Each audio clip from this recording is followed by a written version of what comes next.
Unblocked Podcast Network. I'm Keith here with Brian and Coach, and we have a very special guest here joining us, Miss Connie Carberg. So we're going to have a great time. She's got so much information. We're so looking forward to chatting with her. I'm sure Coach has a lot of great questions to ask her. We're going to get right into that, but I want to first of all thank Havana Ray's Cigar Shop for sponsoring us today. And also remember to follow, subscribe, like all our social media networks with Unblocked, with YouTube, Instagram, Twitter, Facebook. And of course, please feel free to interact with us there. That's where we get a lot of fun. And we can take listener questions and answer them on the phone, on the call here. So everyone will get right to it. So Coach, why don't you take over? I'll be glad to. And, Connie, I'm going to make sure you know this, how this sort of started. We got together and wanted to do a faith family football, which has sort of grown into a faith family sports podcast. We've reached out and branched out and doing a lot more things now. And the word unblocked, we came up with it. We stirred a lot. I actually threw out something like Godfrey's Goons or something like that. Brian shot that down pretty quick. And but we came up with Unblocked, and we looked it up, and the synonym for unblocked is free. And so we wanted to tie our love of sports and our Christian faith together in the mission statement. So we used unblocked it's a synonym for free, and like a master coach frees up a player to be unblocked on defense, Jesus came and died for us and freed us from our sins and created an unblocked vertical horizontal relationship between us and God. And so that is what unblocked stands for, and where that came from. So just wanted to cover that with you as we got going. I love it. It's awesome, Coach. I think it's great. And now, look, I'm not going to ask you a whole bunch of questions. I'm going to let you talk. This is about you. I will tell our viewers you were the first woman scout in NFL history. I think they did an NFL film on you at some point in time. But let's sort of go back to where you're from, where your love for sports started, and sort of take us on a little journey here, okay? Sure, I'd be happy to. Where I started out was in Babylon, Long Island, about an hour out of New York City, growing up there. Played all kinds of sports growing up, tomboy right from the time I was young. But football was not something girls did back then at all. It really wasn't a part of our lives. Baseball, basketball, swimming, you name it. But my father and my uncle became the two team physicians for the New York Jets. They were the Titans in New York in '62, and then they became the New York Jets. And when that happened, my uncle, Dr. James Nicholas, who was the one that took care of Joe Namath, and my dad was the internist. When they started doing that, I said, I better start learning about football as well as the other sports. And that's how it all started. And from that, with players, my father had his office connected to our house, so the players were always over at the house. Back in those days, it was very family oriented, and everybody went over to each other's houses. And as I said, and then when Joe Namath got drafted in 1965 as the first bonus baby and the first guy to get paid, $427,000, which was unheard of when most players were making $20,000. That was really the change in everything, and he became as big a star as I won't say Taylor Swift, as big as the Beatles back then. But he became such a star everywhere you went. It was mobbed. So I started learning, but then by having coaches, and I had an earth science teacher who was a football coach at Babylon High. I would stay after school and mark papers, and he started teaching me football, and he would come to the games with us. And then Walt Michaels, who was the defensive coordinator of Super Bowl III, who then became the head coach of the Jets, also was a mentor, and he was my father's friend. He was at the house a lot, so I just would pick their brains. I started for some reason, and this is back before computers and everything. I started doing my own mock drafts, whether it was with Ron Yary and Ted Hendricks and all those guys way back that a lot of people probably never heard of in this generation. But I would just start doing that myself, and I can't even tell you why. I had no idea where it was leading me or why I was doing it, except my love for football just kept growing. Also, while I was, playing all the other sports, because there was no girls flag football or tackle or anything like that. So I just did all the other sports, and basketball was the main thing. But there were no women's scholarships back then either. And so that's how my whole thing began. The Jets won the Super Bowl in my senior year in high school, and that was the epitome. Going to the Super Bowl, the Orange Bowl, being a part of that, and that was just the only Super Bowl the Jets have won. So it was really exciting. That's awesome. And being a kid from Alabama, grew up in Alabama, and my family were coal miners, big time Alabama fans. I mean, the poor people in this state, they attached themselves to Alabama, the blue collar workers in those, because it was the one escape that they knew that Alabama was probably going to win. And it was so they enjoyed their weekends, and some of my first experience was with as a young boy was Alabama football. Here Joe Namath, then Ken Stabler. I mean that run of guys. My father was at Legion Field working as an usher the day that Stabler ran the long run in the mud for the touchdown to beat Auburn. And that was always a big rivalry, right?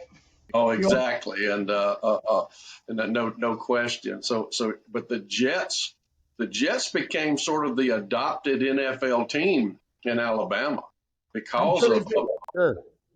And ma'am, because of Joe, right? Because of Joe, and then Richard Todd. Richard Todd becomes the Alabama quarterback, and Richard Todd, coach, was at Davidson, right? Right, Richard Todd played at the high school that I spent most of my career at, that I just retired from here, about 5 years ago. Davidson and Mobile. And, he's a great guy. I saw him at the Senior Bowl. He was in the Marshall there, but he was drafted in '76 when I was working at the Jets, and it was really tough on him. It's really hard to follow because Joe was still there and he was just taking over, and Coach Lou Holtz became the coach during that time. Mm-hmm.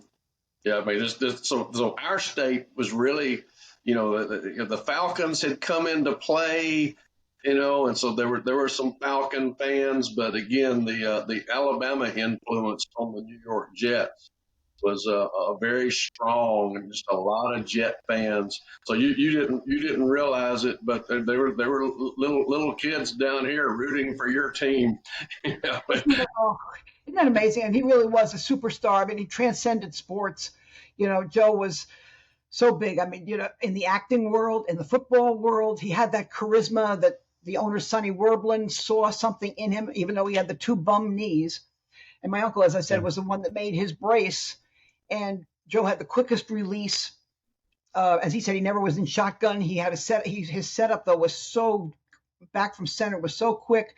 And we Eubank always made sure that we had, as he used to say, protect the passer.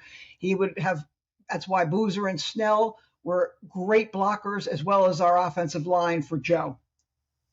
Well, and Joe did also, just from young men who were going into middle school at that time and going into puberty and starting to doing movies with Raquel Welch and things like that, also helped his popularity in the state also. As I said, he was far ahead of the Taylor Swift, and Kelsey's thing right now, as far as Joe, because he was with Anne Margaret, right? Raquel. Right. And everything. And Joe, he was, as I said, he was really a superstar and one of a kind. And this is way before social media. So yes, imagine as Joe said, he'd have to live a little different life if there was social media.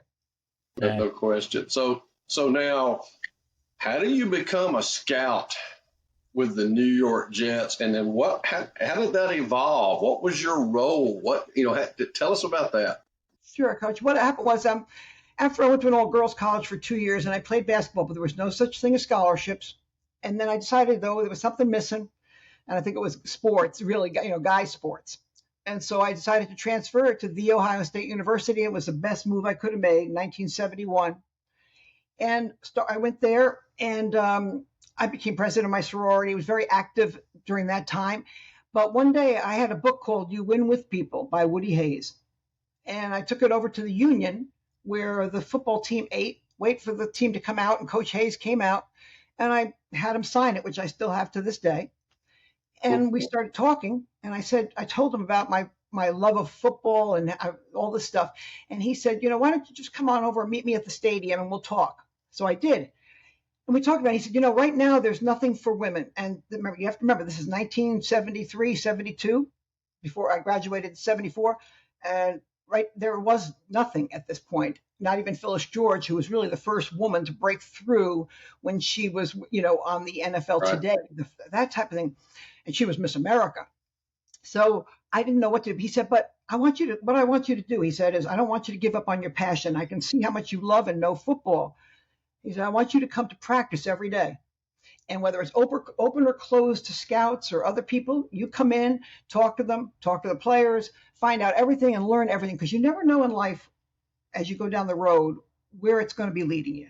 And so I did. My sorority sisters did my homework for me, and I would go to football practice every day. And spend all my time there and learned a lot. And Coach Hayes was just unbelievable to me through the whole thing. And then I graduated, in 74, was going to teach at Babylon High School and coach girls sports. And then my father had his 50th birthday party. The head coach of the Jets, Charlie Winter, was there. And I was talking to him, and he said, we're building a brand new complex. Talk about how things work. Again, God's way of having things, timing and everything in life was they were building a brand new complex at Hofstra University where the Jets trained. And he said, I'd love you to come and work for us. Would you consider it? I go, are you kidding me? So I said, I'm there. So I went there, and I was the only woman in the entire building. I had no idea how to be a secretary. I didn't know how to type. There was no such thing as computers. There was no YouTube. There was, no Google, nothing. But as I said, they were more interested in what I knew about football, and I was receptionist as well as scouting secretary. That's how it began. And so as that evolved, I mean, did you go and to start going to colleges and evaluating players for them and all of those things? Did it grow into that? Yeah, what happened was in 1975, the draft was 17 rounds. It was and so we did the round. We got to the 17th round. I had a gentleman named Mike Holovac, who was a tremendous talent evaluator, along with Al Ward, who was a general manager at that time. And we got 17th round, and they said, Connie, you're going to make the pick. So I picked Mike Martosic, tight end, wide receiver of Ohio State. And, he came in. So that was the first time, and it's the only time that a woman has actually made a pick. So you have to, again, remember this, there's nothing. There's no women trainers, no women, even in PR, no women sideline reporters, nothing at this point. And so then after that, and about 6 months later, we were doing the game plan back in the locker room. We used to type it inside these little helmets and stuff. This other secretary got hired named Elsie. And we would do that. And Al Ward, we were eating dinner, and Al Ward and Mike Holovac said, we want you to actually do scouting for us. And I went, okay, fine. I didn't think it was a big deal because my whole life had been, it's the only thing I felt confident in. I didn't go to my prom. I was not like Miss Popular that way. And I had a lot of friends and everything, but football was the only thing that I felt confident in. And so I said, great. And thank goodness, Dick Young, who was a very famous writer at that time, and when I went out to the Ohio State University, they did an article and a few other things where people put down about being the first female scout. Otherwise, it was not a big deal. It just kind of happened. So they sent me down to the Orange Bowl, up to Boston College. They sent locally. They had me grade films of all the different players, whatever films that we had, because it was reel to reel back then. Again, There was no computers. So that's how it all began. And as I said, it came out of the blue. And it took a good 30 years before there was another woman that really did it. 40 years, maybe. So when you were watching the reel-to-reel film and it broke, did you learn how to splice it and put it back together? Cool. As I said, things like, people are always willing to help if you ask them. And that's one thing I learned too. If you don't know, ask. And because otherwise, there was so much that I didn't know. As I said, the one thing I felt confident in was talking about players. And even when I met my husband, eventually, that's when I had to leave the Jets after we made a decision later on. But he loved it when I would just talk football with people. And I was very blessed that I found a man that was really proud of that fact that I knew football and really sat back and enjoyed and watched me do that. Again, I didn't know it was that great a deal back then. You know how sometimes you look back, Sure. you realize a lot more things. Certainly. And now you live in Florida now, correct? Yeah, I've been down. After my got married in 1981. After I started working for the Jets in '74. In '81, my father and uncle were still the team doctors, but I left the Jets. I had to make a decision. My husband left it up to me, and he had a really big job offer with Toyota, with Southeast Toyota down in Florida. So we moved down there, and we had our son down there, and been down here ever since, for 45 years. But every single summer, I go up to Jet Camp for at least 3 weeks. I haven't missed in 60 years. That is awesome. Yeah, so I go up every, but the only year that I missed was the COVID year. And Right. I would go for like 3 weeks, and the Jets have always treated me like family. And to this day, with Joe Douglas and Rex Hogan and all the guys up there. And I don't know if you know Phil Savage, because he's from down your way. Sure. We do. Great man. Yep. And so I've been very, very blessed with the people, the way they've treated me. I taught football 101. I actually did it for the Dolphins. It's not because I liked them, but they offered it, and I figured for women. And Right. I had a chance to do that when I was down there. And I coached flag football for boys, and with my son growing up and all those kind of things. So it turned out to be a really good life. That is just a wonderful story, and what a great life you have had. I mean, look like the NFL films, a football life. I mean, how awesome! And just and one of the things that caught my eye when I was looking at your social media stuff was your picture with Aaron Rodgers. So I knew you had been up there this year, and how cool was that? Tell us about hanging out with him a little bit. Yeah, I got to tell you, it was so interesting because I go up there and they put me I'm in the family section. As I said, they treat me unbelievably up there, and Chris Johnson, Woody Johnson, and of course Joe Douglas. As I said, I just adore the guy. And so I'm up there, and there was a section that I was sitting at, but I was trying to make sure I didn't get in the way, because they had Hard Knocks filming, they had One Jet Drive, they had all that stuff. So I kind of kept out of the way. Well, all of a sudden, Aaron was playing with Nathaniel Hackett's kid. He was so sweet. He was just playing with his kids, with Coach Hackett's kids and stuff. And then as he walked by, he was by himself. And this gentleman that I was with, who's working on a movie on my life right now, he said, come here. And I said, oh, I don't know. And he goes, yeah, come on. So I went over and he goes, Aaron, there's somebody I'd like you to meet. And I'm going, oh my gosh. And so Aaron came over. I'm telling you, he spent 15 minutes talking. He goes, man, I love to meet a pioneer. You're amazing. He could not have been nicer. And it wasn't like he said, hi, goodbye. He spent about 15 minutes talking, and just, as I said, just couldn't have been nicer. And I was really, really thrilled with him. And I was lucky enough. I volunteer a lot at the drafts, Pro Bowls, and everything. So I keep, knowing a lot of people. And the one draft that I worked was the draft that we drafted Brees Hall, Jermaine Johnson, Sauce Gardner, Max Mitchell, Jeremy Ruckert, all those guys. And three of them were at the, and Garrett, I don't forget Garrett Wilson, one of the greatest guys too. And three of those guys were in the Senior Bowl. But I worked there, so it was so great because I knew all of them when they came in. As I said, Jermaine was so good at the Senior Bowl that he didn't even have to play the game because he was so dominant, just like Mark Gastineau was, who was my big find at the Jets.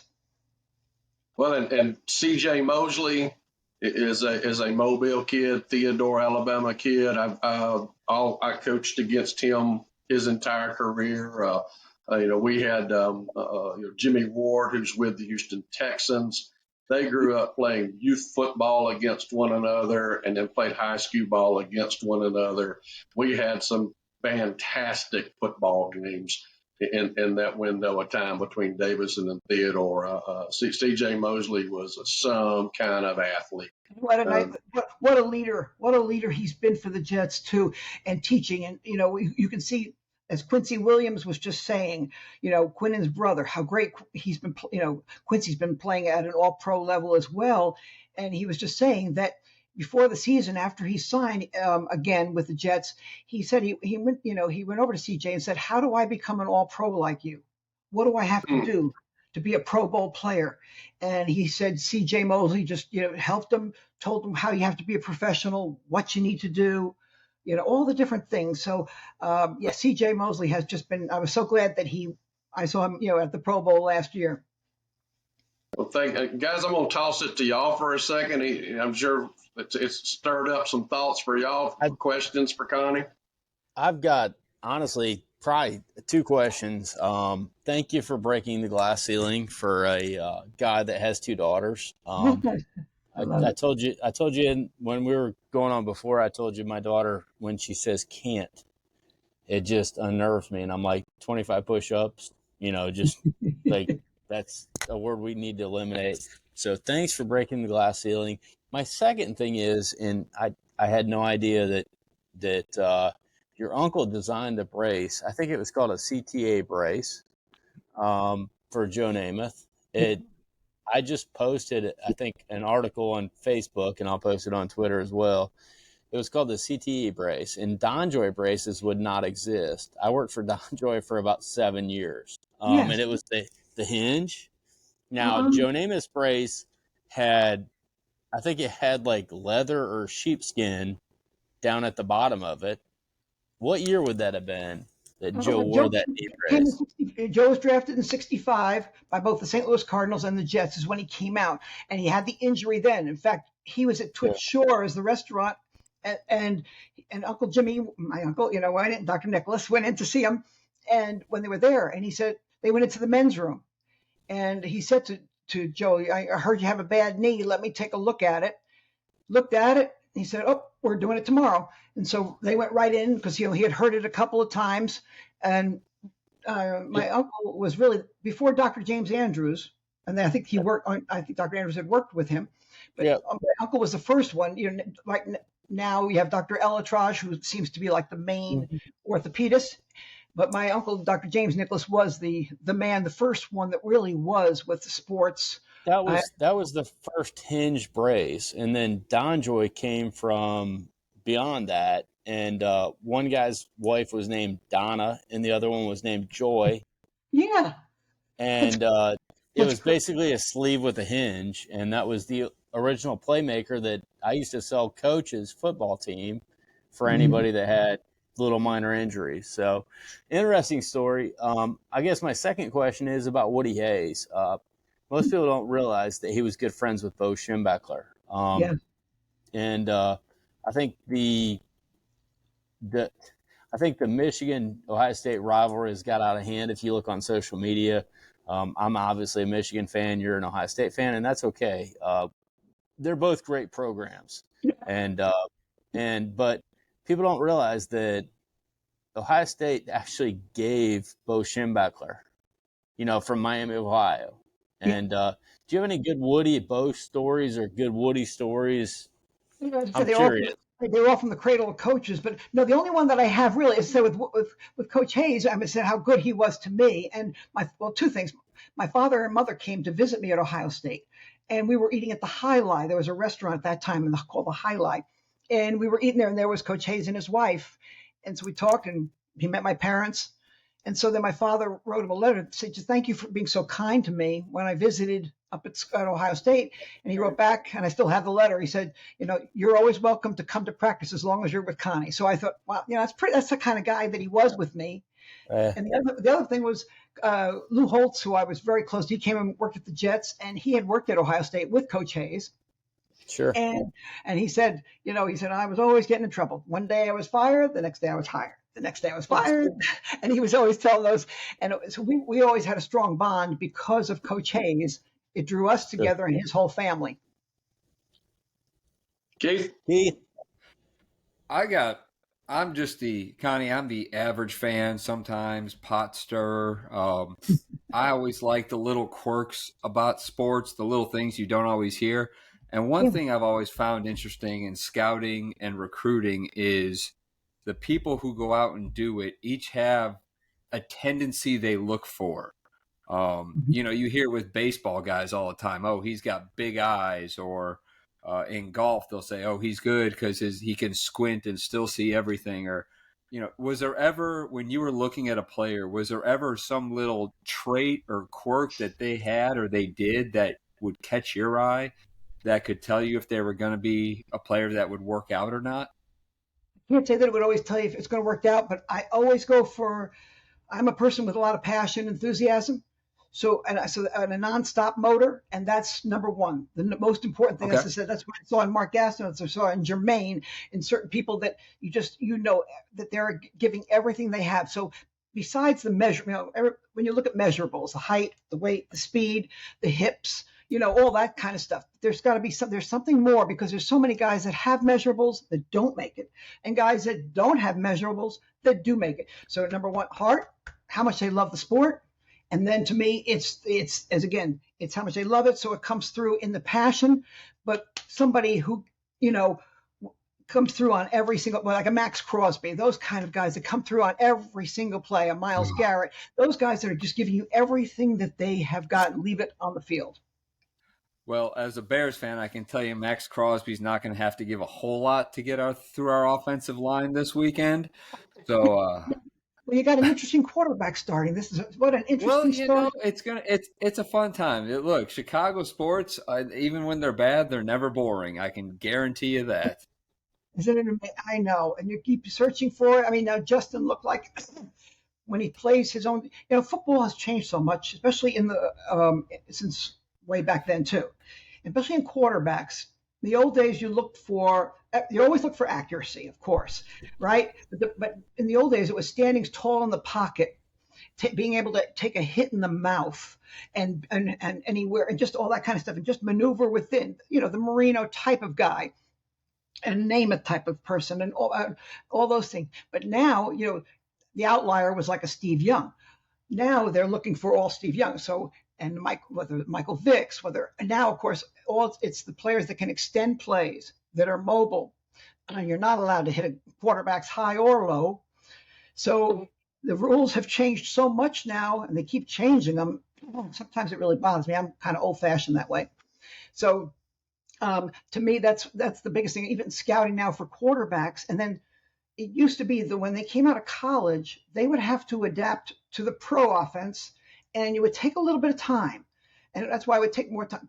And now you see more and more that they're taking, whether it's the RPO, the read option, whether the mobility, they're taking a lot of things from college, bringing it up and finding out what works. Just like when Justin Fields spoke up about using what he does well. That's what a great coach does. Whether it's Mike McDaniel, you can go with all the different people. They find something that maybe somebody else didn't see in that player, and they work around the quarterback. Fantastic.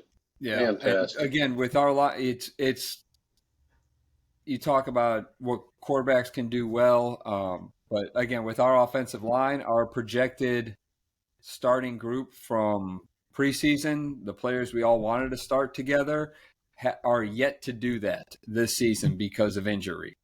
So the thing that amazes me too, they have all the new rules, right? Because it's a CBA, where you can't hit, you don't wear pads, you can't bring the guys to the ground.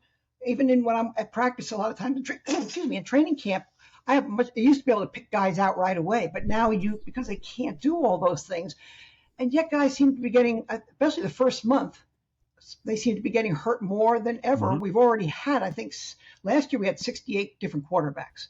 That was a record.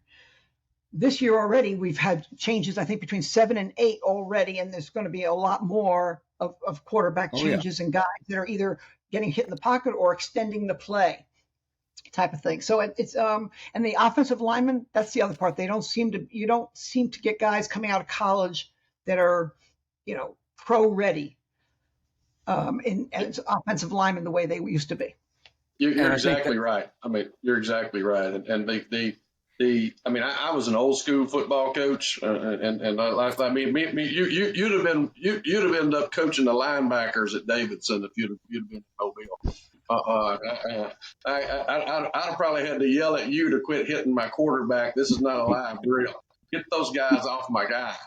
But that might be a good topic for another day. Is how much is expected out of these college kids they've Mm-hmm. gotten the chance to sit behind. You look at these major programs, Georgia, Alabama, just off the top of my head, where you have players who sit behind a player for so long and can learn, then only go out there, they play a season and a half, maybe 2 seasons. They've got 20 something games of experience, and they're Mm-hmm. expected to come into the NFL and make an incredible difference for a team, especially in the quarterback position. It's Yeah. almost, with the new rules and with how much they are not playing in college, is Yes. so much being expected of them. I mean, like you said, it perfect. You're used to having someone come in, sit, learn, go in. But, in a lot of these team situations, they're looking for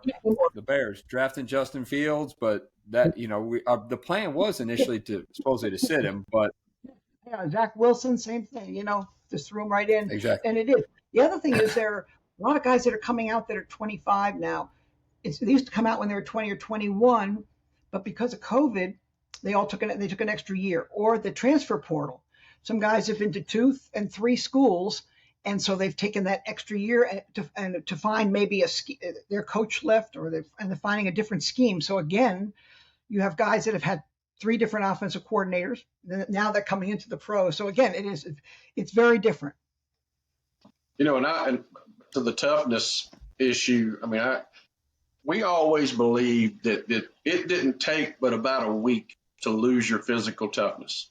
That if you were too soft, if you didn't go out and bang some and run into one another some, you would lose that toughness edge. I think toughness is something that you actually have to build. I think that's a lot why so many more guys are getting hurt, because you've taken away the physical nature of the game in training camp and preseason.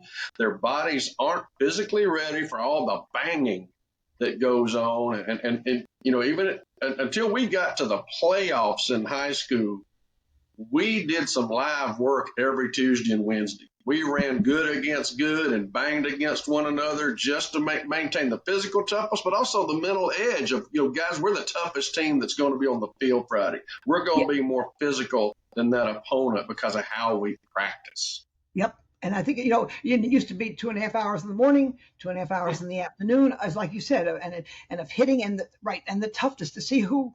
I mean, I remember, Mark Gaston or Marvin Powell going one-on-one, the defensive end, and just in practice really going at it. And then it was just amazing. And it's a whole different, but it's funny because I talked to some players and I say, why do you think they're not, there's so many players seem to be getting hurt and they're not even doing the contact.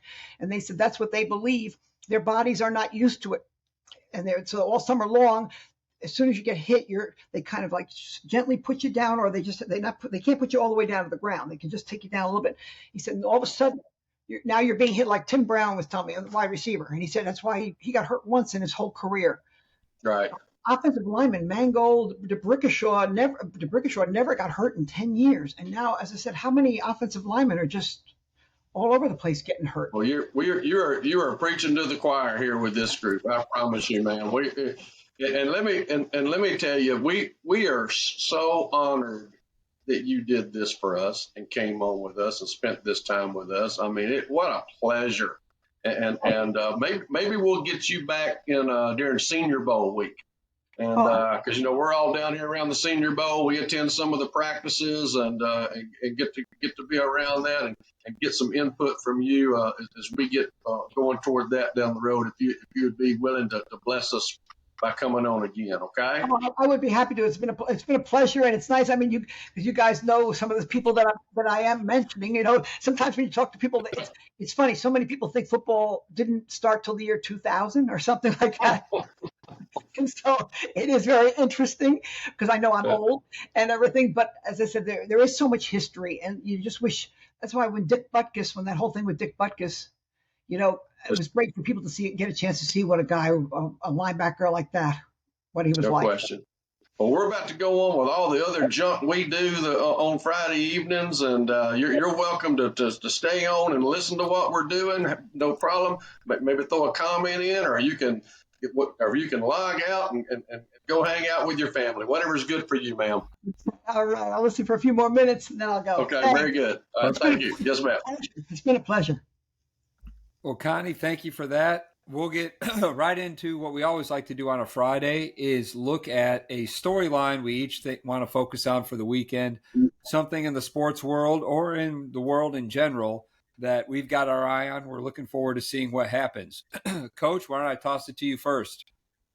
Oh, my storyline is I am an Auburn fan, was a grad assistant for Pat Dye, and I've been an Auburn fan since 1982. I am married to a third generation Alabama fan with season tickets to all Alabama's games. And I will be in Bryant Denny tomorrow with Susan watching Alabama and Tennessee. Will you be wearing? I love Susan. Will you be wearing the colors? I have an Alabama shirt, polo. I have an Alabama hat because I love Susan more than I love Auburn. And so I will be at that game yelling Roll Tide and hopefully singing Rama Jammer after the game. That's a good business decision, Coach. That's honestly the best business decision you could make. So congratulations, Coach. Susan sent me that question specifically to ask you, so you passed. Brian, what about you? What are you looking at for the weekend? I tell you, you've got two Big Ten big games, Penn State and Connie's Ohio State, and you've got Michigan State. But honestly, the game I'm most looking forward to is Detroit Lions at Baltimore Ravens. From a standpoint of Detroit's on a roll, Baltimore's finally healthy, and Detroit is not. They're down to, I believe, their third running back, according to Jay Flannelly, when we did the podcast with Jake Butt yesterday or the day before. So it'll be interesting to see what Baltimore turns out like. So that's kind of the game that I'm looking forward to the most. But there's a lot of good college games, so looking forward to those too. Connie, before I go, is there anything you're looking forward to this weekend? I start tomorrow morning with the college game day, and then all the games that are on tomorrow. I'll watch like four at a time, as much as I possibly can, and I'm recording what I think about different players as I go along there. So I'm looking forward to that. And then actually Sunday I have a relaxing day because the Jets have a bye, so I can watch all the other games, and especially Miami Dolphins against the Eagles to see how that's going to be quite a thing on Sunday night. So I think that's going to be a great game. I think that's going to be, really exciting. Yeah. So, but I love just to watch all the games. Doesn't matter what it is. I'll watch anything. Fantastic. Now, my excitement for the weekend is going to be based on international sports. Connie, Coach, and Brian both know that I watch sports in general all over the world. This weekend, I'm watching the replay right now. We have the Rugby World Cup semifinals. New Zealand alone scored more points than I think Iowa has scored all season today. They beat Argentina 44-6. And then tomorrow we have England against South Africa at 2:00. So, and then the final will be next week. But New Zealand's had a really great team. It's good to have them, the All Blacks, back. And then England, either way, South Africa's been playing real hard. They had a duel against France last weekend. And then also we had international break for soccer. U.S. men played a couple matches. They had a tough loss to Germany, but the Premier League is back tomorrow. So I will be up probably for an hour or two before you, Connie, watching the Everton and Liverpool match that comes on at 6:30 on TV1. I can't wait. College game day on TV2. I love it. And then the best part is the England and South Africa game. It's on at 2:00 tomorrow. You got Bama and Tennessee at 2:30. So we'll be at the pub watching both of them at the same time. It'll be a great weekend of sports.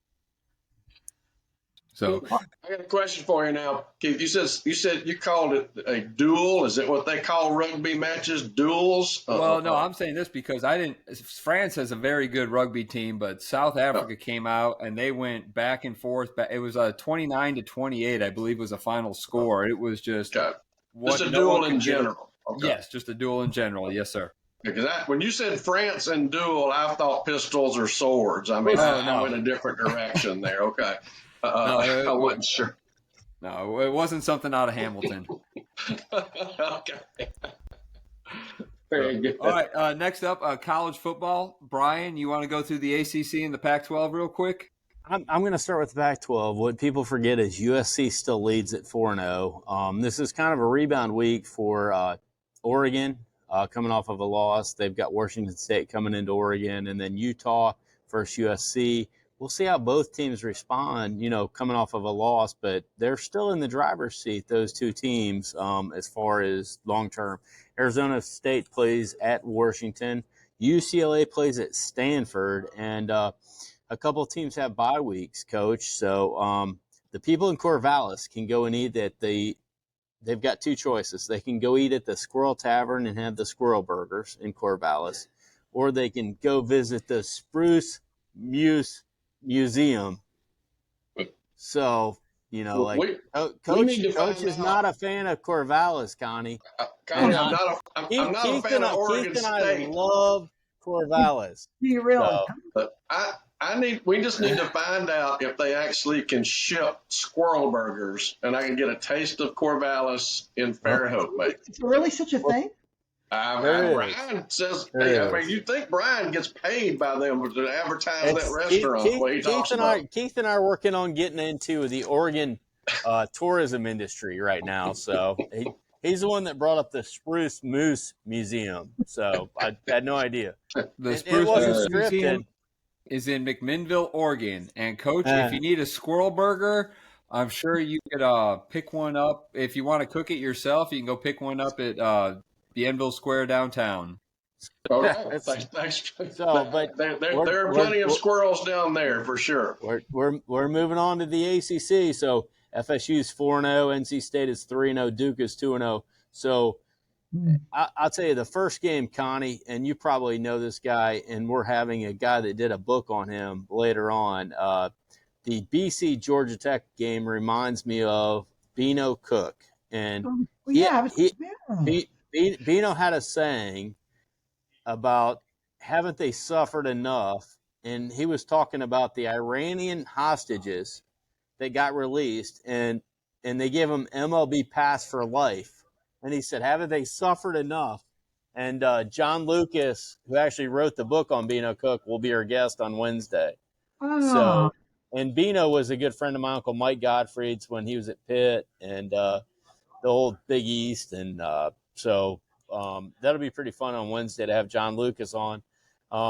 Pitt plays at Wake. I look for Pitt to kind of turn this around and hopefully get a little bit of momentum going forward in the season. Virginia plays at North Carolina. Mac Brown, Gene Chizik defense is getting better as we go through the season. Clemson plays at Miami, Keith, Coach. Connie? Somebody sent me, it's at Miami, somebody sent me a ticket price.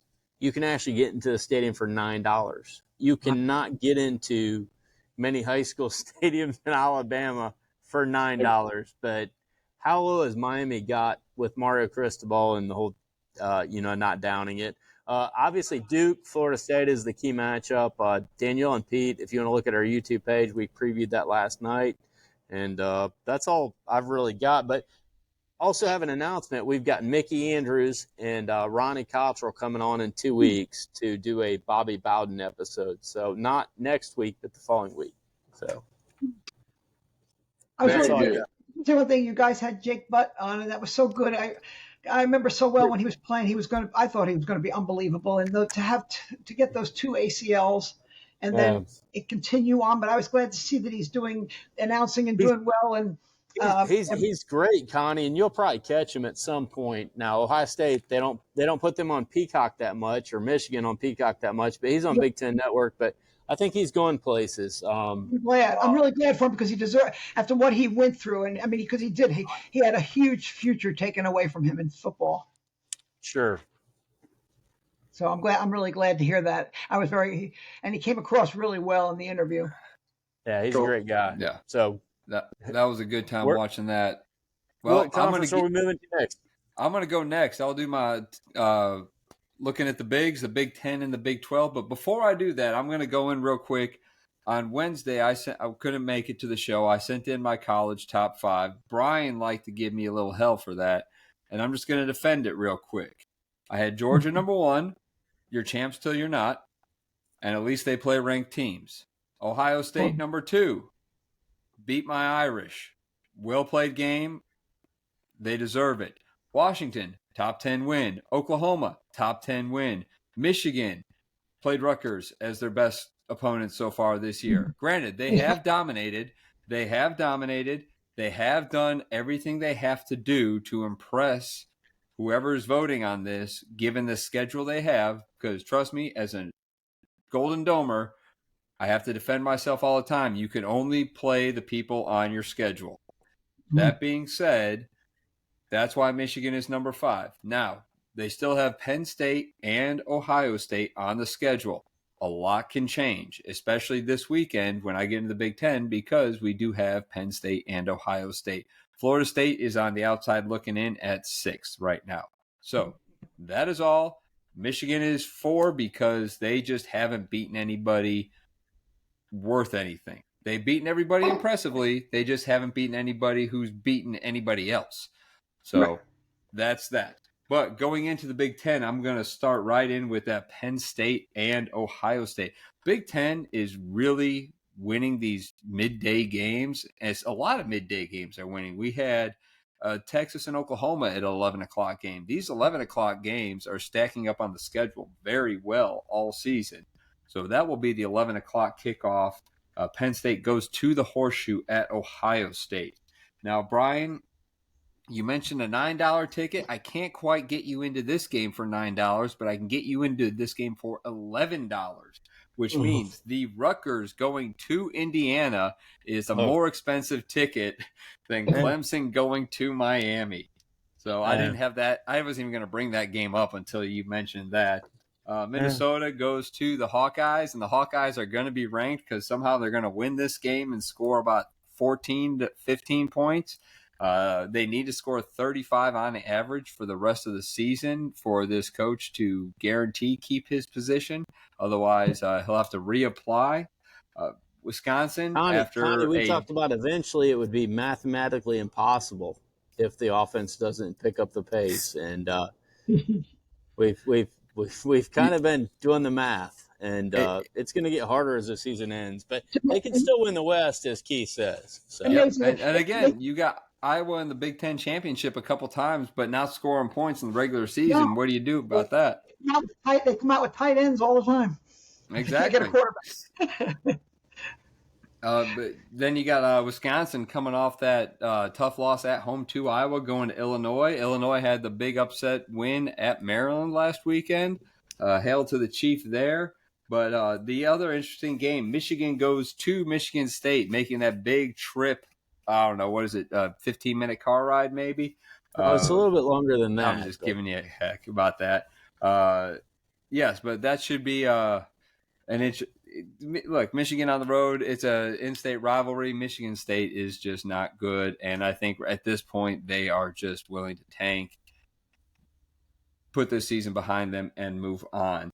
Now, that being said, and I'm just on here, we're here to talk sports, and it would be remiss of us not to mention now that as of today, and I'm reading the statement directly from ESPN, that the NCAA notified Michigan officials and the Big Ten Conference that it is investigating the allegations into the Wolverines for sign stealing. According to a report from Yahoo, Michigan had allegedly had people attending future opponents' games as well as potential college football playoff opponents to gather information about the team's signals for offensive and defensive plays. Now, as I like to say with every court case, the only thing that's important is the facts. Right now, the only fact we have is that this investigation has been opened. I am, like I said, a Golden Domer. I always enjoy taking my shots at Big Blue when I can. It's not as much fun as beating USC, though.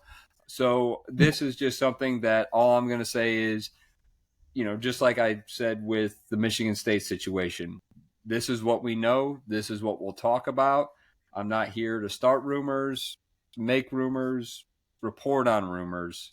Sources are not an option for me. I just want to know what's going on. I will make my decision from there. So right now we just need to know that this is going on. And at the same time, if enough of this goes on and Harbaugh says, hey, I like the NFL, and the Bears are like, hey, we just fired our coach, and, and that works out for me, so be it.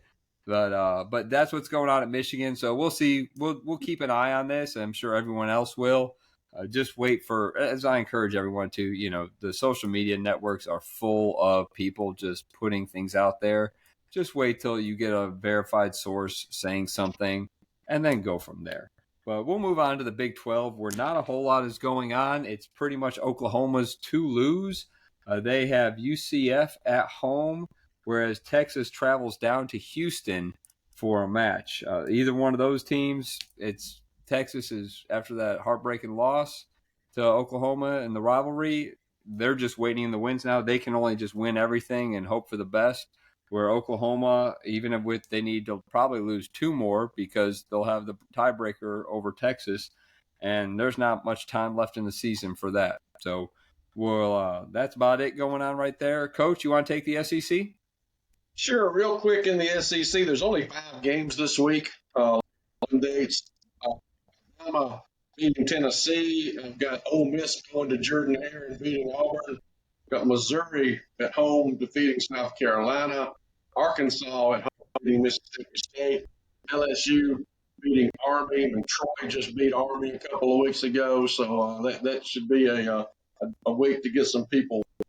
Also, I want to go back to South Alabama's win over Southern Mississippi on Tuesday. I think 55-7. You don't go into your opponent's hometown and buy billboards calling them out unless you have a really, really good football team. And Southern Miss does not. And that was a bad decision on their part. And I'm sure somebody is taking a butt chewing over that after it was all said and done. But congratulations to South Alabama on dominating that football game on national television. Coach Kane Womack, he took it personal. Like Dion, he took it personal. Kane Womack took it personal. Every coach is looking for an edge. Every coach is looking for a way to get a chip on his team's shoulder. You be undefeated and try to convince the world you're the underdog. I mean, I guarantee you, who's Michigan playing this week? Michigan State. I guarantee you they're showing them old video of Michigan State beating them. This can happen. You don't pay attention, get the rat poison. You listen to the rat poison. I mean, we got to take care of that. Any way to get engaged. That's called coaching. That's what you do. Lane Kiffin tweeted an article on AL.com by an author that neither one of you or I like. So he motivated his team that way. So always looking for it. Don't give him the attention. Yeah. So all right. Well, we'll move right into the NFL then. Brian, you said you are looking at the Ravens and Lions game. What do you think about that? I did that as my one big thing, but honestly, I think that's probably the second best game behind the Eagles game. So if anybody wants to break down that Eagles, Connie. As I said, I'm a lousy predictor, and as I said, I want. No, you don't have to predict anything. Just give us a breakdown of both teams. Well, right now, the Eagles are right now. The Eagles are coming off a tough loss to the Jets, and the whole week everybody has just been really harsh on Jalen Hurts. I mean, beyond belief. So right now, they're the ones with the heavy chip on their shoulder, more than the Dolphins. But Mike McDaniel gets his team ready on the other side. So I don't know I really don't. They're gonna have to score a lot of points, the Eagles, in order to beat them, I think. Connie, it will be one of the most highly watched NFL games in the state of Alabama in history because of the 2 quarterbacks and how loved those 2 quarterbacks are in this game. I agree. And just like that, it's like Dak Prescott got picked on for a whole week after the 49er debacle and came back and was, running and doing everything. Same thing, like you said, when they get the chip on it is an amazing thing with this chip on the shoulder thing. Yes. All right. I'll go next. My biggest eye for the weekend in the NFL, while many people will think it's going to be will the Bears win a game again, it's in the battle of the backups against the Las Vegas Raiders. My eye this weekend is on the Kansas City Chiefs, and I just need the Chiefs to win by a million because next weekend I'm heading to LA for my birthday. I got a friend who lives out there, so I'm going to stay with him. And the plan is to attend the Bears Chargers game at SoFi Stadium. So the worse the Chargers are, the better for me on ticket prices. Last I looked, they were about 85, $90. If the Chargers can just get smoked here, fire their coach, whatever happens. I You get that tweeted Snoop $9 Dogg for ticket. tickets. Look, I Yeah. tweeted Snoop Dogg, see if he could hook me up for tickets. We'll see how that works out. But no, I'm looking forward to that, going out there, get a little vacation time, taking the girlfriend out. Maybe I think we're going to try and maybe even go to the Kings game on Saturday night as well at the Staples Center. But yeah, so my eyes on that Chargers game just simply for personal reasons. But the Bears Raiders battle of the backups. Tyson Bagent's coming through. What a story. It's going to be a great story. You know, if he in all his press conferences this week in Chicago, you know, it's easy to say you win the press conference.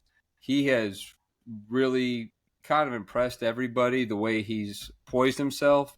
My biggest thing in there is they were talking about the playbook. What are you ready for? As we see, pretty much anytime a backup comes in, they're like, all right, we're going to stick to these formations. We're going to run out of this. We're going to make sure you're comfortable out there. In the press conference, they asked him, how do you feel about running this offense? Are there any restrictions you feel you might have? And he said, I am a quarterback for the Chicago Bears. I told them I know this playbook. Do not let my inexperience be a hinder to your game plan. You put the plays on there. I will run them. I know this playbook.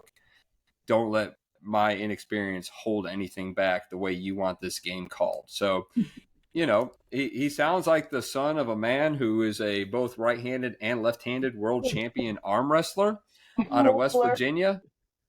So we're all excited. There's been a lot of chatter about him ever since preseason. He looked a little different than Justin Fields, but still had that little mobility. Again, you know, it's rookie stuff. He's been in the first snap he took in that game with his first snap in the NFL he's ever had. So we're not expecting a lot, but look, if he can solidify himself as an undrafted free agent and say, hey, it's worth keeping this kid around for a little bit, that's all we're really looking for. But again, with a depleted offensive line where we're moving people around just to fill gaps, and Max Crosby probably on the other side saying, hey, guys, I'm going to get a couple, but I will let you guys eat as well. It's going to be an interesting day at the lakefront in Chicago. So, Coach, you got anything for the NFL this weekend? Did you watch the Saints game last night? You know, like I said, I did watch the Saints game, and obviously, as I said, that the game Sunday night's going to be one of the highest viewed games in history in the state of Alabama. But the Saints, I mean, you just hate to hear them boo them. I mean, the line is Saints can't protect against 4. So they get 4-man rush. They're dropping 7. They got dropping them deep, making them dump the ball underneath because there's nowhere to throw it because the offensive line, the front 5 can't handle a 4-man rush. And so you boo the quarterback and the ball down. I mean, he's doing the only thing that's available right now, and that's 1, 2, 3, and get it in before you struggle. As we've said for weeks, until offensive line play gets better, quarterback not going to get better. It is what it is, and that's hopefully we're going to see some improvements in ability throughout the league. All right. Well, I think that'll about do it. We're coming up right on an hour. Connie, thank you so much for joining us, and thanks to Havana Rays for sponsoring the show. Again, please, Connie, are you on the social media? Do you want to drop your information so people can follow you? And I'm on Twitter and Instagram and Threads, which I really don't use that much, and of course Facebook. But everything is at Connie Scouts. My website is conniescouts.com. And the book is out, X's and O's. That was out a couple of years ago. X's and O's don't mean I love you. And that's my story. So you can find me everywhere on Connie Scouts, especially on Twitter. Well, everyone out there, please remember to follow, subscribe, and of course, interact with us on all the Unblocked podcast social media platforms, Twitter, Instagram, Facebook, and of course, here on YouTube. If you have any questions, hit us up on the socials, or if you want to promote your business or an event coming up, you can always email us at unblockedpod@gmail.com. So for Brian, Coach, Connie, I'm Keith. Enjoy your weekend, and we'll see you again Monday. Thank you, Connie. Appreciate it. Thank you.